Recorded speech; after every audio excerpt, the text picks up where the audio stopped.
लोग प्रश्न पूछते हैं, सत्य का क्या अर्थ है? आखिर सत्य है क्या? आखिर बुद्धत्व है क्या?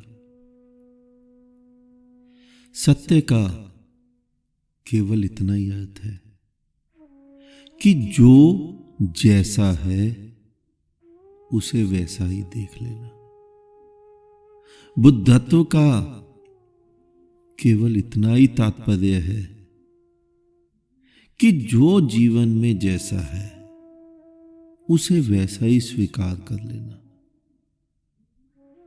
या जीवन में जो जो मिटेगा उसे स्वयं ही मिटा देना। उस सत्य को ढूंढने में, उस बुद्धत्व को ढूंढने में अगर जीवन भी जाए तो उसे ढूंढ लेना चाहिए, क्योंकि उसके मिलने के बाद ही उस जीवन का आरंभ होता है, जो जीवन स्वयं में शाश्वत है, सत्य है, आनंद है, चिदानंद है। उसे ढूंढने के बाद तुम्हारे भीतर वही बचेगा जिसके बारे में तुम्हारे शास्त्रों में बताया गया है, नैनम छिदन्ति शस्त्राणि। लेकिन एक बार सत्य को ढूंढने के बाद ही बचेगा। उससे पहले तो ये दोहा, ये पंक्ति तुम अपने अपने बचाव के लिए, अपने भय से स्वयं को हटाने के लिए रट लेते हो। बुद्धत्व, बोध, सत्य, ये कोई किताबी कहानियां नहीं है, ये तो तुम्हारे जीवन की कथा है। और अगर जीवन में तुम्हें भी कोई बुद्ध मिल गया तो तुम्हारा भी कायाकल्प कर देगा।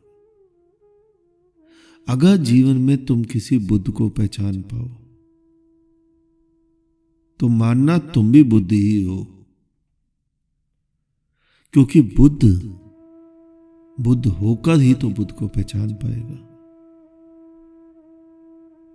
अगर बुद्ध की देह को ही तुमने पहचाना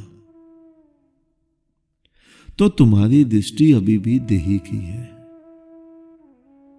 तुम अभी तक स्वयं को भी नहीं पहचान पाए। तुम सोच रहे हो तुम्हें सिद्धि साधना करनी आती है या वो करनी पड़ेगी, लेकिन बुद्ध तो कहते हैं छोड़ दो सब, उस विराट के हाथों में यहां सभी कुछ स्वयं होता है, तुम्हें कुछ भी नहीं करना है। तुम श्वास स्वयं लेते हो क्या? तुम खाना स्वयं पचाते हो क्या? जैसा बच्चा पैदा होता है उसी अनुसार उस बच्चे को क्या तुम पैदा करते हो? बच्चे के लिए मां के स्तन में दूध तुम भरते हो, रात तुम सोते हो क्या? कुछ भी तो नहीं, सब स्वयं ही हुए जा रहे हैं उस विराट के हाथों। तुम एक प्रयोग कर देखना, तकरीबन 10 दिन रात सोने से पहले प्रयोग करना।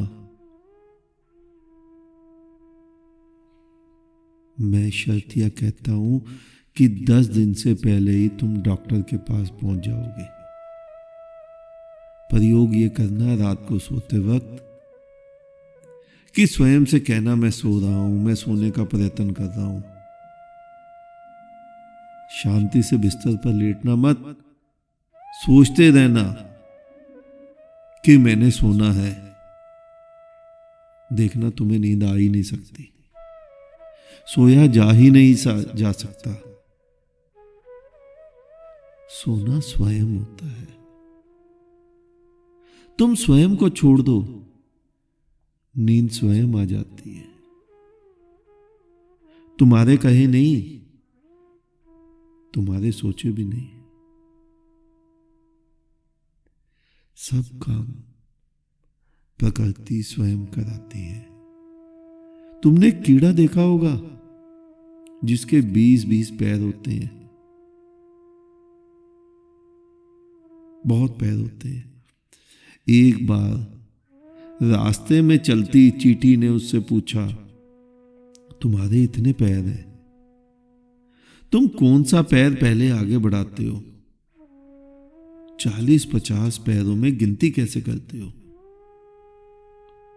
वो कीड़ा भी सोच में पड़ गया। ये तो उसने भी कभी नहीं सोचा था। चींटी को क्या बताता कि पहले कौन सा उठाना है और पीछे कौन सा, और कितनी देर में पीछे का पैर उठाना है। वो तो बस सोचते ही वहीं अटक गया, उसके पैर उलझ गए और वो आगे बढ़ ही नहीं पाया। तुम स्वयं सोच के देखो, अगर उसने सोचा होगा तो यही स्थिति नहीं रही होगी। जीवन, गति, अस्तित्व, विराट तुम्हारी अकल से बहुत बड़ा है।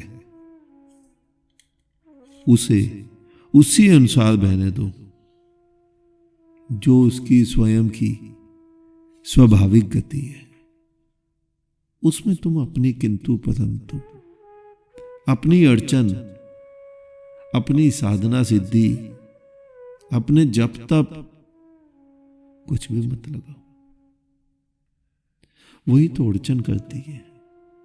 तुम्हारे और परमात्मा के मिलने में तुम्हारी ही साधनाएं सिद्धियां अड़चन करती हैं। एक मधुमक्खी स्कूल पढ़ने गई। उसने वहां कुछ शास्त्र पढ़ लिए जिसमें लिखा था मधुमक्खी मोटी होती है, पंख छोटे होते हैं और पराग के कणों से मक्खी का भार और बढ़ जाता है, इसलिए वह उड़ नहीं सकती। शास्त्र में कुछ भी लिखा हो सकता है, जो ना लिखे वो थोड़ा। लिखे किसने? तुम्हारे ही जैसे व्यक्तियों ने। कोई शास्त्र लिखने कोई आसमान से देवदूत नहीं आए थे। जिस स्तर के लोग तुम पढ़ रहे हो उसी स्तर के लोगों ने शास्त्र लिखे, इसके अलावा कुछ भी नहीं। खैर, मक्खी को पता चल गया कि मक्खी का भार ज्यादा होता है, पंख छोटे, वो उड़ नहीं सकती। अब वो पढ़ी लिखी मक्खी देख भी रही है कि बाकी मधुमक्खियां उड़ रही हैं, लेकिन वो पढ़ी लिखी मक्खी जिसने शास्त्र पढ़े हैं, जो वेदी है, जो द्वेदी है, जो पंचवेदी है, जो छठ वेदी है, वो सोच रही है कि बाकी सभी अज्ञानी हैं, इसलिए उड़ रही हैं। क्योंकि जब शास्त्र में लिखा है नहीं उड़ सकती, तो उड़ना नहीं चाहिए। अब तुम्हारे धार्मिक लोग, पढ़े लिखे, शास्त्र पढ़े लिखे, यही तो मानते हैं कि बाकी सारे अज्ञानी हैं, जो उड़ रहे हैं, जो सत्य की बात कर रहे हैं, जो विराट की बात कर रहे हैं। अब वो पढ़ी लिखी सोच में बैठ गई कि जिसने शास्त्र लिखे और कहा कि मधुमक्खी उड़ नहीं सकती, वो क्यों झूठ लिखेगा? उसने झूठ क्यों लिखे होंगे? तुम भी तो यही मानते हो। तुम किसी ज्योतिषी के पास चले जाते हो तो वो क्या करता है? उसने किताब पहले से ही रटी हुई होती है तोते की तरह। तोते से ज्यादा अकल नहीं है तुम्हारे उस ज्योतिष में, पंडित पुरोहित में। वो तुम्हें कुछ बताता है, उसके बाद किताब खोलकर दिखा देता है, दिखाता है देखो इसमें भी वही लिखा है। और उस किताब का MRP 10-20 रुपए से ज्यादा नहीं होता है, चाहे वो किसी भी मूढ़ निखिलेशानंद की ही क्यों ना लिखी हो। किताब की औकात भी 10-20 रुपए, लिखने वाले की औकात भी 10-20 रुपए, और तुम हमें से हिला देते हो। किताबों का लिखा तुम ज्यादा मानते हो। जिंदा बुद्ध बैठा है वो तुम्हें दिखाई नहीं देता। जो मर चुके हैं उनकी किताबों को सत्य मानते हो। बुद्ध कहते हैं तुम ही परमात्मा हो, तुम्हें कहीं नहीं जाना, तुम केवल स्वयं को पहचान जाओ। तुम ही आनंद स्वरूप, तुम ही ब्रह्म, तुम ही विराट, तुम ही उसके अंश। तुम बस स्वयं को मिटाओ, तुम्हारी बूंद मिटते ही सागर बचता है।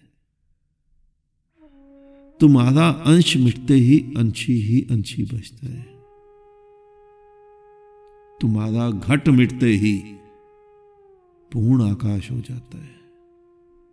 तुम ही मैं की दीवार लगाए बैठे हो, लेकिन तुम ही नहीं मानते कि तुम ब्रह्म हो, बल्कि तुम ये मान लेते हो ये बुद्ध, ये परमात्मा जो कह रहा है ये पागल हो गया है। अंश कैसे ब्रह्म हो सकता है? बुद्ध कहते हैं जिसे तुम ढूंढ रहे हो जन्मों जन्मों से, मैं वही हूं।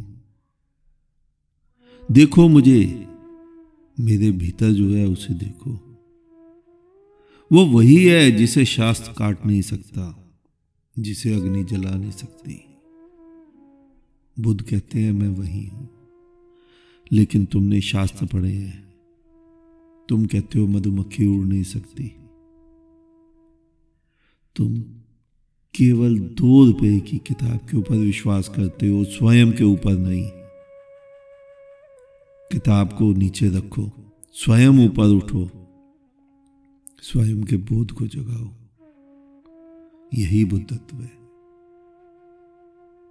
यही सत्य है, यही जीवन है।